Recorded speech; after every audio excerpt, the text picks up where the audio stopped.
Iran पर हमला करने वाले अमेरिका और इजरायल की दुनिया भर में आलोचना हो रही है, लेकिन नरेंद्र मोदी कूटनीतिक शिष्टाचार और नैतिकता की परवाह किए बगैर इन देशों का साथ दे रहे हैं। इस पर कांग्रेस सांसद अभिषेक मनु सिंघवी ने एक बड़ी पोस्ट में बिना नाम लिए डोनाल्ड ट्रंप, बेंजामिन नेतन्याहू और नरेंद्र मोदी पर तगड़ा हमला बोला है। सिंघवी ने 11 पॉइंट्स की एक पोस्ट में लिखा, ये कैसी अद्भुत अंतरराष्ट्रीय व्यवस्था है। राष्ट्राध्यक्ष और आधिकारिक प्रवक्ता अब बेफिक्री से बताते हैं कि उन्होंने दूसरे देश में कितने लोगों को मारा।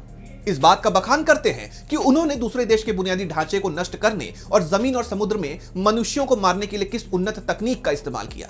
कैसे वो दूसरों को पूरी तरह से नष्ट कर देंगे। कैसे एक ने दूसरे की जान लेने की कोशिश की, लेकिन दूसरे ने पहले ही उसे मार गिराया। और इसी तरह कोई भी उनके कार्यों की वैधता, औचित्य या स्वीकार्यता की परवाह नहीं करता, केवल सफलता दर पर गर्व करते हैं। कोई नहीं पूछता कि क्या ईरान में कभी कोई परमाणु हथियार या बम या यहां तक कि उसका कोई निशान भी मिला है। किसी को भी यह एहसास नहीं है कि इजराइल अमेरिका के माध्यम से अपने एकमात्र स्वार्थी आत्मकेंद्रित एजेंडे को लागू करने में सक्षम है, जिससे पूरी दुनिया गंभीर खतरे में है।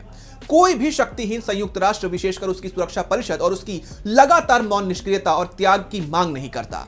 कोई ये सवाल नहीं करता कि मैं किसी पड़ोसी देश की सभाओं, बैठकों, सम्मेलनों और आंतरिक विचार विमर्श में कैसे घुसपैठ कर सकता हूं और फिर उस पड़ोसी स्वतंत्र देश द्वारा सामूहिक संप्रभु निर्णय लेने के दौरान उपस्थित सभी लोगों की जान लेने का बेशर्मी से दावा कर सकता हूं। सभी ये भूल जाते हैं कि किसने ए और बी देशों को सामूहिक रूप से किसी देश सी की सरकार और शासन को बदलने और उस पर अपनी पसंद की सरकार स्थापित करने का अधिकार दिया।